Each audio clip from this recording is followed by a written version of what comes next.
Sabemos que eres auténtico, atrevido y revolucionario. Análisis, investigación, historias que merecen ser contadas. Todo en un diseño innovador y en un concepto multiplataforma. Reporte Índigo.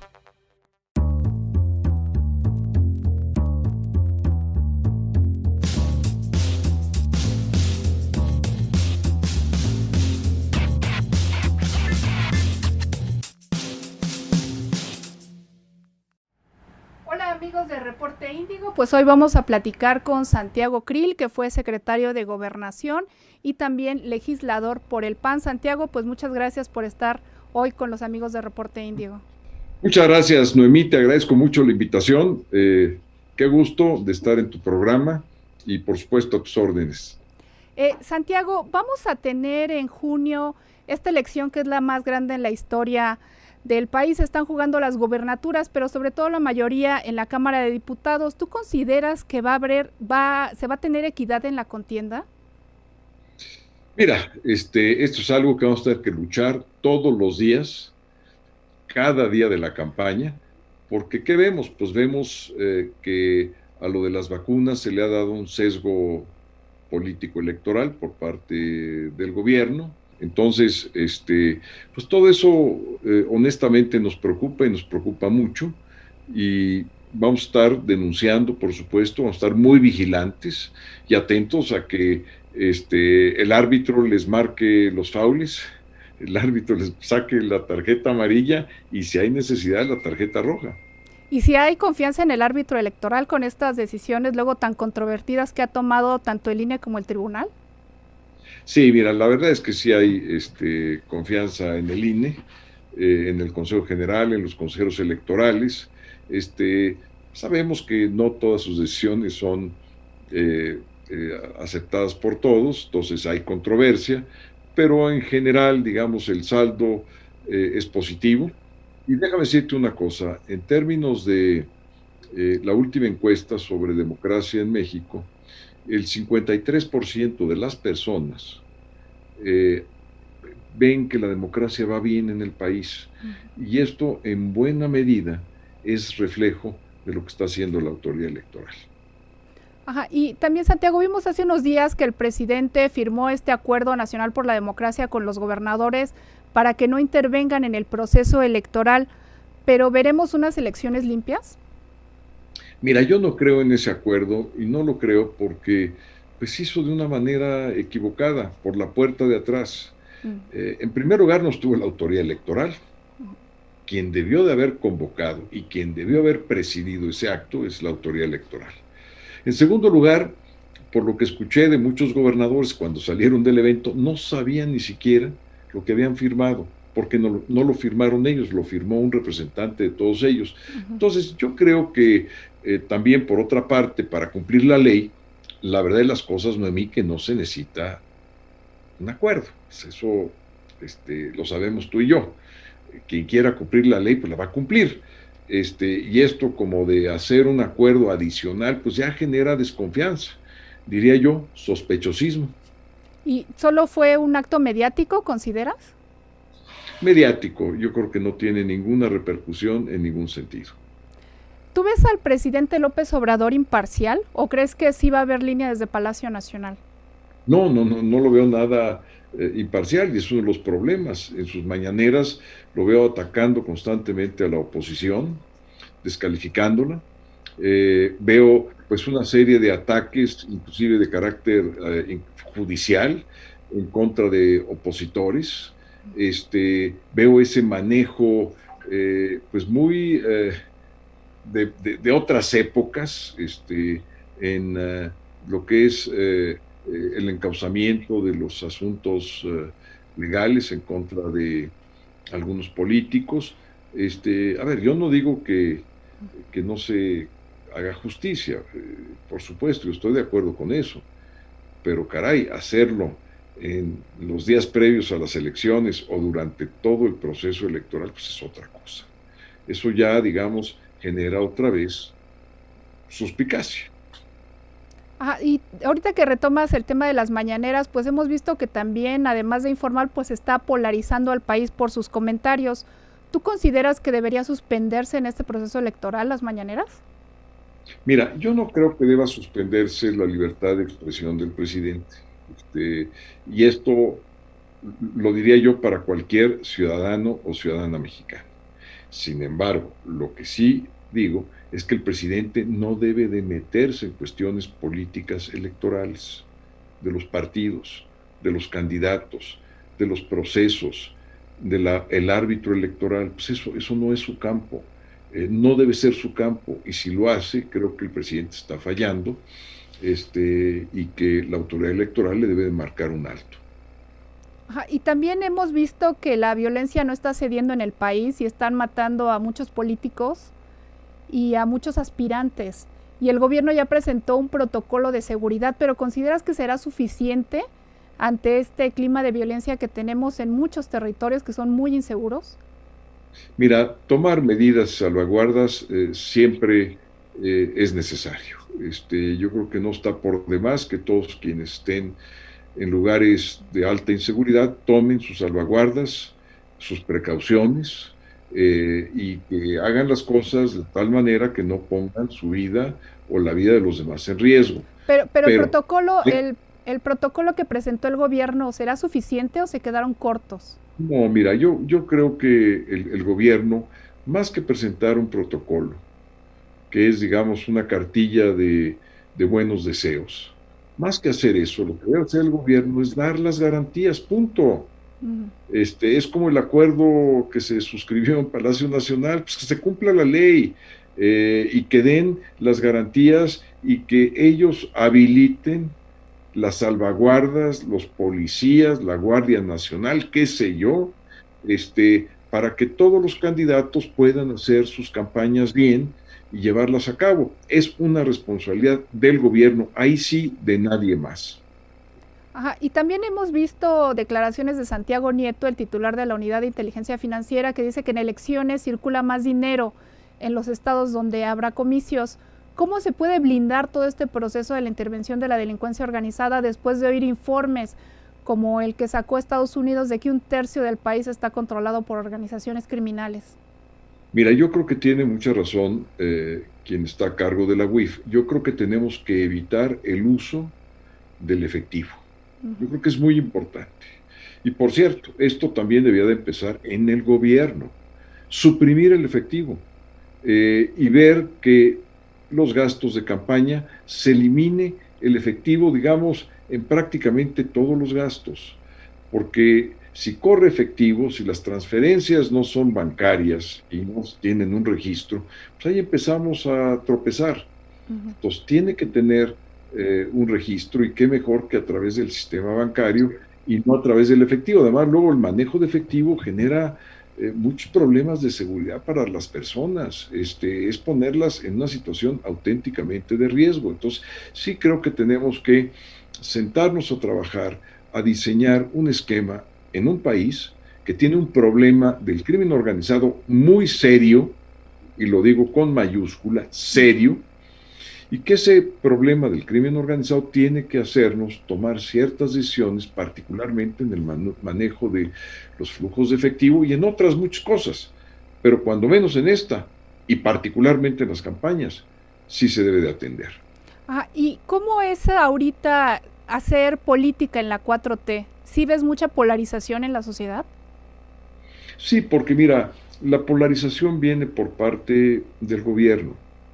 De ahí vienen las descalificaciones, de ahí vienen los ataques. Digamos, si fuera una situación de un debate acalorado, de ideas, en fin, pues esto es lo normal en la política. Y también lo normal, por cierto, es después de un buen debate, que quienes debatieron se den la mano, y puedan trabajar en otras cosas juntos. Así le hicimos en el pasado muchas veces.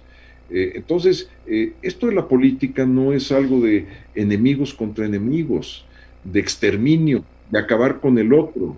Es de competencia política, sí, de competidores, si se quiere mejor este término, competidores.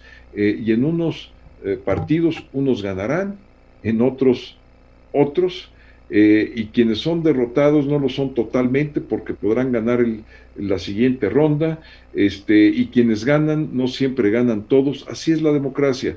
Pero si empezamos con las descalificaciones, que todo el pasado es malo, y sobre todo que todos los males de hoy son producto del pasado, pues empezamos mal, porque en primer lugar es una mentira, y en segundo lugar, pues no es así.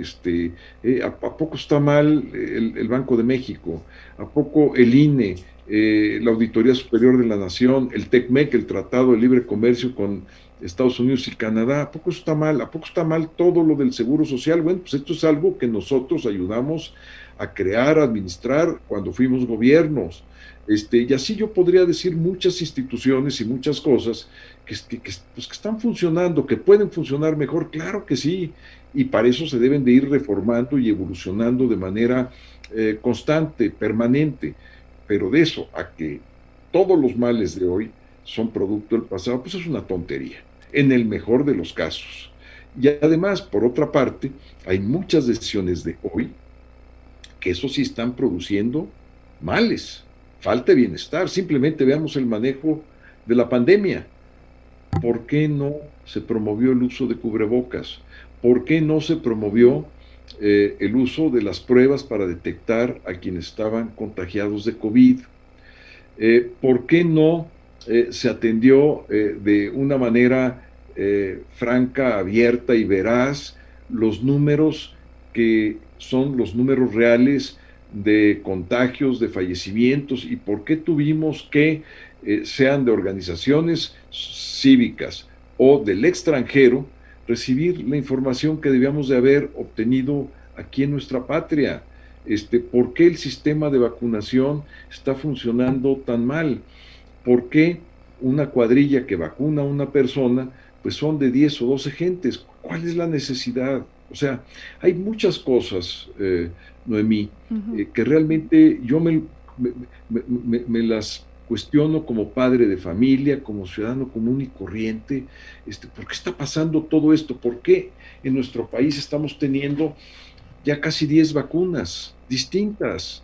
¿Por qué? O sea, ¿qué no pudimos haber previsto y comprar 1 o 2 vacunas o 3 vacunas desde antes? Es decir, como por ejemplo Chile. Ajá. Ellos ya están en unos niveles de vacunación altísimos, es un país más chico, estoy de acuerdo, es otra circunstancia, pero ¿qué no pudimos prever esto y estar rogando que nos den vacunas, que al presidente de los Estados Unidos, que al presidente de Rusia, que a esto, que al otro, que estamos criticando a las Naciones Unidas? ¿Y nosotros qué hicimos? ¿Con qué oportunidad tomamos esas decisiones? Y lo mismo te puedo decir en materia económica. ¿Cómo es posible que se hayan perdido 1 millón de empresas? ¿Cómo? O sea, o 90,000 restaurantes que ya no van a volver a reabrir. ¿Pero por qué? ¿Y por qué tenemos un desempleo que casi alcanza los 3 millones de personas? ¿O por qué tenemos más de 14 millones de personas en situación de laborales enormemente precarias, escasamente con un salario mínimo de 4,251 pesos, y trabajando 35 horas a la semana? ¿Por qué? O sea, cuando no le hemos dedicado a un programa de salvamento ni siquiera una pequeña parte de lo que sí tiene la tesorería de la Secretaría de Hacienda de este gobierno, y cuando otros países, como es el caso de los Estados Unidos, hoy se está aprobando un programa de apoyo de 1.9 millones de dólares, o sea, billones. Ajá. En este caso que planteas este panorama que está tan controvertido, sobre todo en el apoyo que está dando el gobierno, que en algunos casos fue muy poco o en otros sectores fue nulo, ¿esto va a ser un preámbulo de que en la elección va a haber descalificación, guerra sucia, no va a haber propuestas? ¿Qué es lo que crees que va a prevalecer en este proceso electoral por toda esta situación que hemos vivido de la pandemia, la polarización y la clase política? Mira, yo creo que va a haber un poco de todo, como suele suceder, pero de nuestra parte, es decir, de la coalición, va a haber propuestas. Tenemos 30 propuestas muy claras que queremos plantear, particularmente para los 3 años legislativos. O sea, nuestra coalición tiene un propósito y una causa que se va a ver traducida en propuestas muy claras de cómo queremos que se maneje el presupuesto, de en qué queremos que se gaste, en qué no queremos que se gaste, de qué manera, quién debe hacer el gasto, con qué niveles de transparencia en los programas sociales, cómo deben de llevarse a cabo los padrones y que esos padrones sean públicos, que puedan ser auditables y que podamos verificar la rentabilidad de cada uno de los programas, y nosotros además vamos a proponer otros programas sociales, y creo que todo esto pues va a enriquecer un debate político durante las campañas que va a ser mucho bien para el país, porque el debate, el intercambio de ideas, de ahí salen también cosas buenas. Entonces yo espero ver un debate serio, respetuoso, que técnicamente esté bien sustentado, y también espero yo que no caigamos en las descalificaciones, en los insultos, en todo aquello que polariza y que divide al país. Ahorita que mencionas la coalición, hemos visto que el PAN pues fue oposición, gobernó en 2 sexenios, pero después perdieron. ¿Acción Nacional está aprendiendo de sus propios errores? Por supuesto, mira, la tarea nuestra es una tarea que se basa en aciertos y en errores, y así es la vida humana. Quien en este momento nos está escuchando va a entender perfectamente que la vida es eso, es de tropiezos y de levantarse. Aquí lo importante no es haber tenido los tropiezos, aquí lo importante es haber aprendido de ellos. Yo creo que podemos aportar mucho en la discusión pública, podemos aportarle mucho, inclusive a este gobierno, para que mejore la situación de seguridad, para que mejore la situación del bienestar, con un programa, por ejemplo, emergente de empleo. Caray, que realmente pudiéramos sentarnos a discutirlo. ¿Pero el gobierno está escuchando? ¿Consideras que el gobierno puede estar escuchando las propuestas? No está escuchando, mira, al punto que nuestro presidente nacional del PAN no ha tenido un solo diálogo con el presidente de la República. Y escasamente ha visto a la secretaria de Gobernación pues, 3 o 4 veces. Ya estamos entrados al 3er año de gobierno. Esto no es correcto. Yo tampoco digo que platiquemos todos los días, y menos si no hay un propósito en esa plática, pero sí creo que debe haber un diálogo permanente, una interlocución seria, y ver en dónde podemos hacer cosas juntos y en dónde de plano somos oposición, nos vamos a oponer nosotros, pero en dónde también podemos construir, porque esto es la política no es solamente el pleito, no es solamente la descalificación, no es solamente ustedes son los malos y nosotros somos los buenos. Eso no es la política ni tampoco es la vida, por cierto. Ajá. Y también, Santiago, vimos también en redes que está circulando un spot que sacaste donde dices que México está enfrentando una nueva amenaza. ¿Le podrías poner nombre, apellido o a qué te estás refiriendo? Sí, por supuesto, pues es la amenaza a nuestras instituciones, es la amenaza al poder absoluto y es la amenaza de este gobierno de Morena. Ese es el nombre y ese es el apellido es Morena. ¿Y por qué lo digo? Pues tú ves nada más simplemente ya la confusión que hay entre el presidente y el Congreso, porque pues tienen ahora mayoría, ¿verdad? Te pongo el caso de la ley eléctrica, se aprobó sin moverle una coma, porque así lo dijo el presidente. Pues eso no es el Congreso. Y luego, cuando el asunto llegó a los jueces, y el juez dijo, oigan, lo que están haciendo es inconstitucional, voy a suspender los efectos, porque es gravísimo lo que está planteando esta nueva ley eléctrica, el gobierno se le va encima al pobre juez, a un juez de distrito. Hay una reacción de prácticamente todos los abogados de bien del país, de todos los estudiosos del derecho, profesores, abogados del foro, investigadores. Entonces estamos viendo un ataque a un poder como el Poder Judicial, estamos viendo ya una fusión entre 2 poderes, el Congreso y el presidente de la República, y luego vemos los ataques al INE, los ataques al auditor superior de la Federación, Y todo esto pues nos prende unos focos, ya no digamos amarillos, rojos de alerta, y decir, oigan, a ver, esta elección debe de servir para equilibrar las fuerzas, para poder empezar a poner límites al poder, para que la división de poderes funcione, Entonces, y que nadie tenga todo el poder. Entonces, ¿la coalición sí va a evitar que el presidente someta al Congreso? Sí, por supuesto. Y esto ya lo hemos hecho no una vez, sino yo recuerdo, Noemí, cuando fue la segunda elección en el periodo del presidente Zedillo, que las oposiciones, en ese momento, el PAN, el PRD, el Partido Verde y el Partido del Trabajo, formamos una nueva oposición de mayoría en la Cámara de Diputados. Estoy hablando de 1997.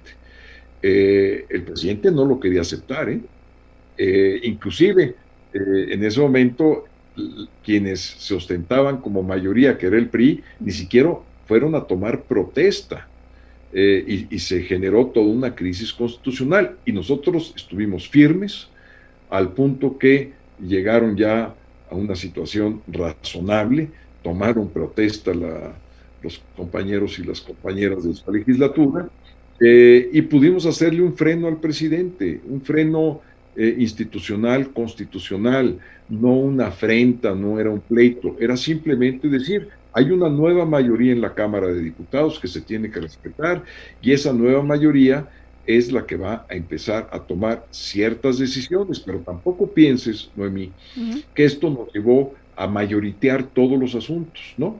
Lo que hicimos fue empezar a buscar diálogo, consenso. Al principio fue muy difícil, pero poco a poco pues eso ya evolucionó en una situación de cierta normalidad parlamentaria y sacamos adelante. Entonces yo sí creo conveniente que hay que recordar esa historia, máxime en estas elecciones que están ya por iniciar, porque va a ser una situación muy similar a la que vivimos en 1997 y muy similar lo que hicimos a lo que podemos hacer en este año 2021. Entonces debería ser una costumbre de que no solo un partido tenga el poder. Pues eso lo tiene que decidir las urnas, pero lo tiene que decidir las urnas en buena lid, y te lo digo por lo siguiente, porque Morena, en la elección del 18, la elección pasada, sacó solamente el 37%, no la mayoría, 37% de la votación. Ya con los partidos coaligados llegó al 47%, pero de repente apareció en la Cámara con el 60%, pues eso no, Noemí, son 17 puntos que se robaron, o sea, están sobre representados, es decir, hay 17% de los electores mexicanos que están mal representados, porque no debía de ostentar esa representación mayoritaria morena. En fin, esto ya el INE lo ha empezado a corregir, y esperemos que exista una adecuada representación y que esto también dé origen a que podamos ir igualando las cosas ya en la elección con una cancha pareja, y que todos tengan la misma oportunidad y que el elector finalmente decida. Y Santiago, estamos viendo que estás retomando tu carrera política. Has estado trabajando en otras trincheras y nos puedes platicar un poquito de eso. Sí, cómo no, mira, después de ser senador de la República en el año 2012, me dediqué fundamentalmente a dos cuestiones. Una fue a restaurar mi despacho. Después de 17 años, despacho abogado, llevo asuntos de carácter constitucional, fundamentalmente litigios en esa área, y por la otra, a retomar mis clases, mis cursos en la Facultad de Derecho de la UNAM. Tengo actualmente 2 asignaturas, soy profesor de Teoría de la Constitución, que es exactamente el semestre que estoy en este momento impartiendo, y luego el siguiente semestre, que inicia por ahí de agosto, impartiré el curso de Derecho Constitucional en la Facultad de Derecho. Yo soy egresado de la UNAM, entonces me dediqué fundamentalmente a restablecer mi práctica profesional y a regresar, digamos, a las aulas, a mi alma mater, que es la UNAM, a dar clases, y por la otra estuve yo primero de presidente de la Comisión de Elecciones del partido, en la etapa de Gustavo Madero y de Ricardo Anaya, y después con Marco Cortés lo acompaño como presidente de la Comisión Nacional Política del partido.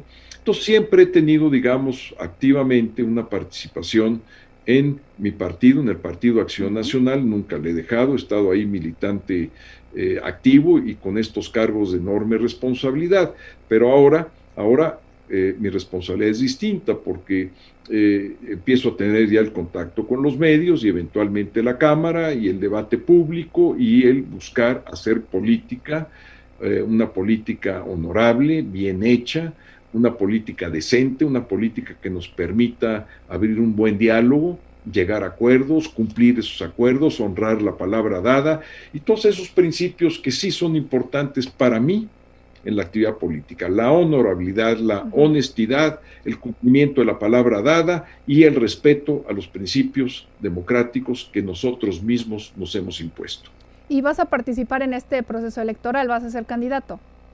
Voy a ser candidato a diputado federal, así es. Ajá, si nos puedes comentar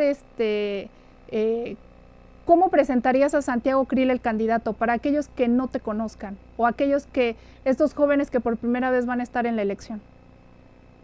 Mira, alguien que está convencido de que México puede ir mucho mejor de cómo va, que el bienestar lo podemos duplicar y triplicar en los próximos años, y por bienestar entiendo cosas muy concretas, desde una vivienda digna, un sistema educativo de excelencia, un sistema de salud universal para todos los mexicanos, que quienes tienen y quienes no tienen tengan las mismas oportunidades de acceder a un sistema de salud cuando se enfermen, de tener sus medicinas, de contar con un empleo, de poder ir desarrollándose en su vida económicamente activa, de tomar las decisiones que quiera ver hacia el futuro, porque finalmente para eso sirve el bienestar, para ejercer la libertad.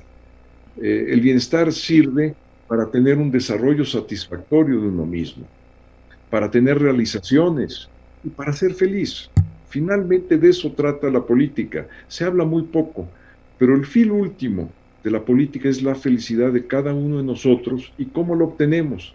Pues como seres humanos, haciendo lo que nos gusta, y podemos hacer lo que nos gusta siempre y cuando las condiciones materiales lo permitan. ¿Y cuáles son esas condiciones materiales? Pues tener una alimentación con los nutrientes adecuados, una buena educación, unos buenos servicios públicos que empiezan, por supuesto, por el de salud, pero también con una seguridad ciudadana.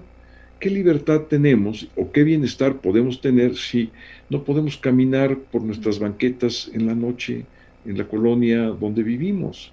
Me explico. Entonces son muchas cosas que encierran este concepto de bienestar, que es por el cual yo estoy en la política, por eso me defino de esta manera y así me presento. Creo que la política está o debe de estar única y exclusivamente orientada al logro de las cosas sencillas de la vida, pero son las que le dan la felicidad a cada una de las personas. Ajá, y Santiago también vimos que en varios estados se aliaron PAN, PRI y PRD. ¿Hay una verdadera oposición o le faltó músculo al PAN para esta elección? Mira, yo creo que la política es también el mundo de realidades concretas. ¿Y qué es lo que pensamos nosotros?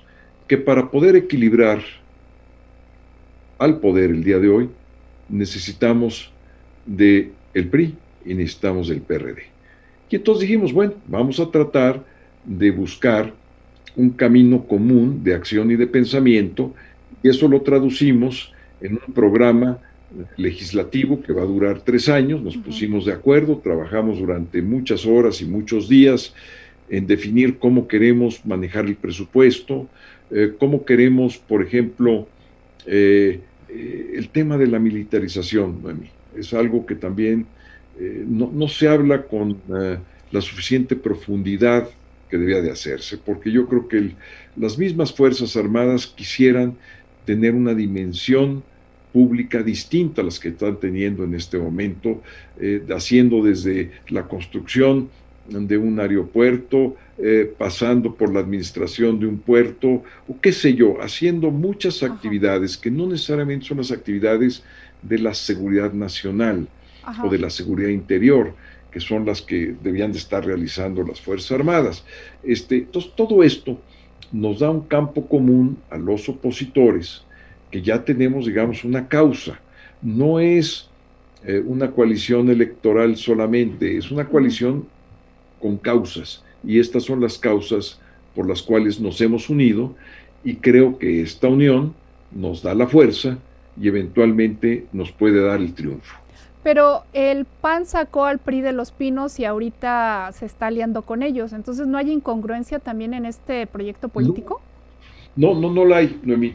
Déjame explicarte esto. Haz de cuenta que tú tienes un problema en tu colonia donde vives, y que estás viendo que en algunas calles de tu colonia se están cometiendo muchos delitos, y que llegas a la conclusión, como la llegas con muchos de tus vecinos, que hay que poner un buen alumbrado. ¿Bueno? Y hacen una serie de reuniones, toman esa causa, van a la alcaldía y promueven un alumbrado público eficaz, particularmente en las calles oscuras de tu colonia. Para hacer eso, Noemí, no necesitas preguntarle a tu vecino o a tu vecina si tiene tu misma religión, si milita en tu mismo partido, si piensa como tú, o si tiene un estilo de vida totalmente diferente. Lo único que necesitas es ponerte de acuerdo en la causa. Y si crees tú que lo que te va a resolver los problemas de los delitos que están viendo que se cometen ahí junto a tu casa, en las calles alrededor de tu colonia, si eso crees, a través de poner alumbrado, pues no necesitas ponerte de acuerdo en tener la misma religión, la misma militancia, la misma edad, la misma extracción social o las mismas profesiones. Entonces, las coaliciones son eso. Se habla de matrimonio, pues es una tontería, no es un matrimonio. O sea, tiene que ver con causas muy claras. Y mira, termino la idea de las coaliciones de forma muy sencilla. Revisa toda Europa, Noemí. Prácticamente todos los gobiernos europeos donde se asientan las democracias más antiguas del mundo, más antiguas. La de Gran Bretaña debe tener cuando menos 800 años, y las más jovencitas tendrán 200 o 300 años. Bueno, casi todos los gobiernos, por ejemplo, el de España, todos, pero el de España, son coaliciones. Son coaliciones con antiguos competidores que se tienen que unir y sacar adelante una causa. Por ejemplo, en España, la causa de la transición, pues ahí se juntaron comunistas, socialistas y exfranquistas, fíjate tú nada más, y sacaron adelante una de las transiciones más impecables que ha tenido la historia de los cambios políticos en el mundo. Se puede hacer, sí, o ya no te digo las guerras, ¿verdad? Que se juntó Estados Unidos y la Unión Soviética, pues en contra de la Alemania nazi. Hay muchísimos ejemplos en la historia, en el mundo, pero tan cercanos como tu colonia. O sea, si tú tienes un problema vecinal, pues te da lo mismo cómo piensa el vecino en tal o cual cosa, y si es de un partido, si lee un periódico, lee el otro periódico, si se levanta temprano, no te importa eso. Lo que te importa es que él está de acuerdo con algo que crees que es una solución a tu colonia. Pues es lo importante. Aquí hay que verlo de esa manera. Efectivamente, el PRI y el PAN han sido competidores durante toda la vida. También lo fuimos con el PRD. Hemos hecho acuerdos con ellos, hemos votado reformas juntos, hemos estado separados, hemos sido oposición. Bueno, ahora tenemos una causa, y la causa de equilibrar el poder, acotar el actual poder político que tiene Morena, por los resultados que está teniendo, particularmente en el bienestar nacional, creo que amerita y vale la pena esa causa. Ajá, y Santiago, también con este desprestigio en general que tiene la clase política y que alcanza a todos los partidos, ¿cómo llegarle a las nuevas generaciones? Con la verdad. Con la verdad, mira, yo estoy muy en contra de toda la demagogia, la retórica, las mentiras, incluyo el fake news, por supuesto, porque la gente al final, pues la verdad aflora, y para qué generar expectativas si no se van a dar y la gente se va a volver a frustrar. Entonces, ser muy realista, hablar con la verdad, hablar con el sentimiento, lo que piensas como padre de familia. Yo soy padre de familia de 6 hijos, 5 hijas y un hijo. Pues entonces yo sé exactamente lo que son las necesidades de un joven, de un adulto joven, de los problemas que estamos teniendo con la educación a distancia. Pues lo estoy viendo yo todos los días, lo que significa en mi casa que varios de nosotros estemos teniendo, digamos, nuestra actividad a distancia. Estoy viendo el problema de los mayores, unos para encontrar trabajo, otros porque están teniendo problemas en donde trabajan para que les paguen su sueldo, el sueldo completo. Los que están con renta, bueno, pues ya les bajan algo la renta, y estoy viendo toda esa problemática estoy seguro que esto es lo que están viendo todos los padres de familia. ¿Por qué? Porque estamos viviendo una situación crítica y eso es lo que a mí me motiva a tener una participación cada vez más activa en la vida pública del país. Ajá, y también, Santiago, hemos visto que Ricardo Anaya pues empezó a recorrer el país para promover su proyecto, pero hemos visto también que ha sido muy polémica todas sus intervenciones. ¿Ricardo Anaya le suma o le resta al PAN? No, le suma, sin lugar a dudas. Mira, es alguien que yo aprecio mucho y qué bueno, él está haciendo su labor. Él pudo haber optado por entrar a la Cámara como diputado y lo hubiera hecho sin ningún problema en el partido, pero tomó otra ruta que es una ruta complementaria y que va a ayudar, sin lugar a dudas, a fortalecer esta visión, la visión de los que estamos de este lado, de los que pensamos que hay que defender las instituciones, el Estado de Derecho, el bienestar, que ya no se nos siga cayendo ese bienestar, y que hay que hacer las cosas de otra manera. Yo creo que Ricardo está exactamente en esa avenida, la está caminando de manera distinta a como lo estoy yo haciendo yo o otros que vamos al Congreso, bueno, pero entre todos vamos a ir sumando a la misma causa. Ajá, y también hemos visto el regreso de Diego Fernández de Ceballos, pero el presidente López Obrador lo está relacionando con la mafia del poder. ¿El jefe Diego no representa esa vieja forma de hacer política? Mira, a ver, son conceptos y estereotipos con los cuales el presidente quiere jugar. Y entonces, pues define y ya toma una definición, la deja ahí, ya como si fuera, digamos, la verdad última, ¿no? Pues por supuesto que no. Yo que Diego, como cualquier, tiene todo el derecho de tomar el foro público y más el de las redes. Qué bueno que lo haga. Bienvenido, mi amigo Diego. Y todos sumemos, cada uno va a aportar lo suyo, aportar su experiencia, con errores y con aciertos, y de eso se trata en buena medida también la actividad política. Ok, Santiago, y a pesar de que ahorita en toda la entrevista hablaste sobre el tema de la pandemia, como última pregunta, si nos puedes dar un muy breve comentario de la evaluación en general que ves de la pandemia, pero ¿qué tiene que hacer el gobierno después de todos estos errores, este uso electoral que adviertes de la vacuna, servidores de la nación, las Fuerzas Armadas que están participando en este Plan Nacional de Vacunación? ¿Qué es lo que tiene que hacer entonces el gobierno de ahora en adelante? Vacunar y vacunar más.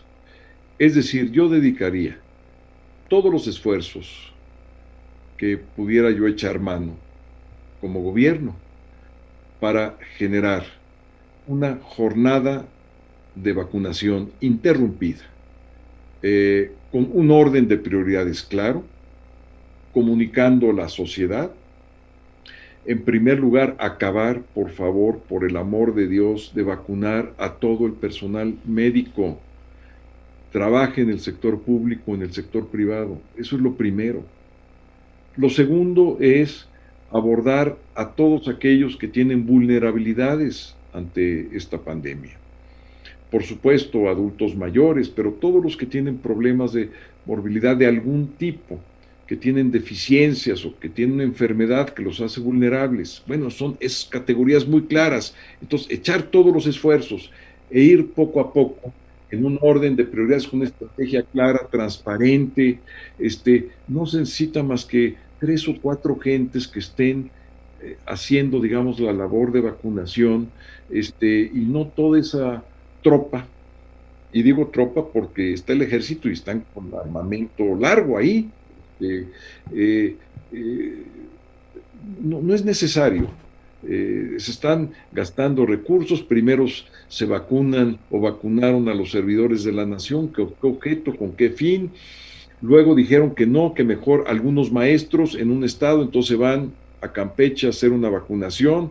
Luego que siempre no. Luego ahora ya están rectificando que sean los adultos mayores. Creo que es una buena rectificación, que yo la aplaudo. Y no porque soy adulto mayor, sino porque creo que ven la lógica del orden de prioridades, pero sobre todo el personal médico.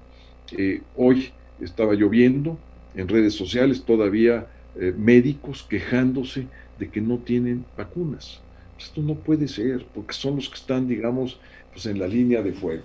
Y por otra parte, que es algo muy importante, y con esto cierro lo de la pandemia, no soy un experto de esto, pero sí tengo que decir, por lo que he visto como ciudadano y como padre de familia, lo siguiente.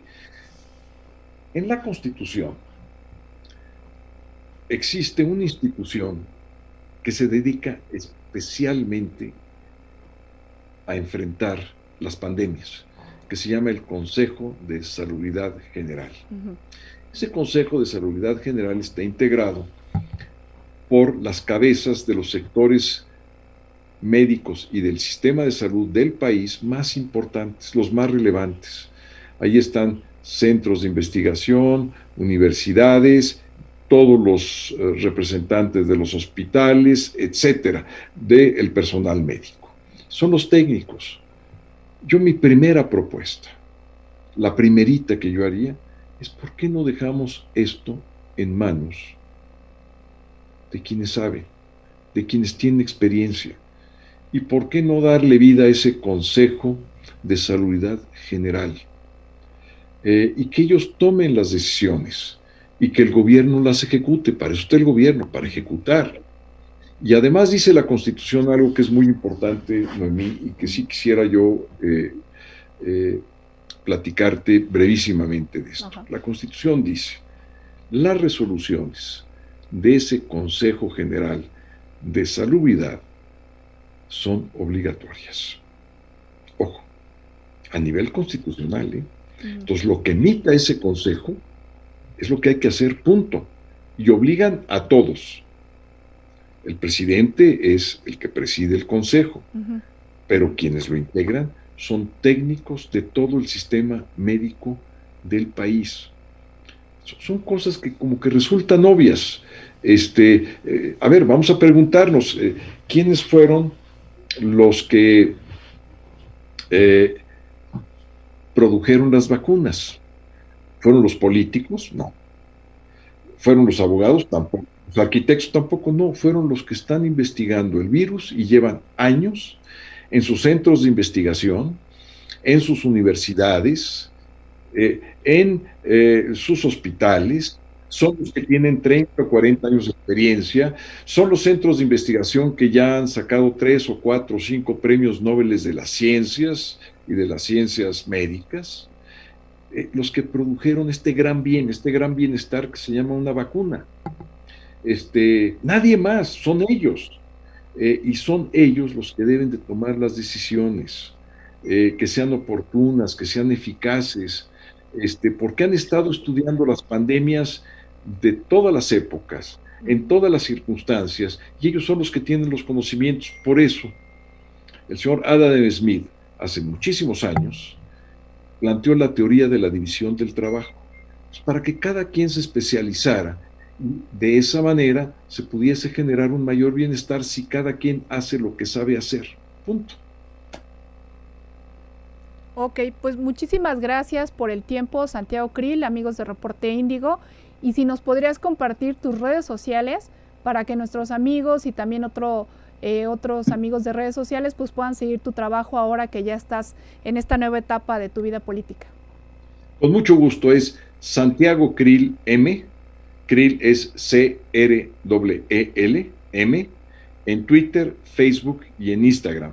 Ahí los espero, tengamos un buen diálogo, intercambiemos ideas, puntos de vista, debatamos también, por supuesto, y encontrémonos por ahí en las redes sociales, en el Twitter, el Facebook o en el Instagram. Santiago Krill M, ahí los espero. Ok, pues muchísimas gracias, Santiago Krill y amigos de Reporte Índigo. Nos vemos en otra entrevista.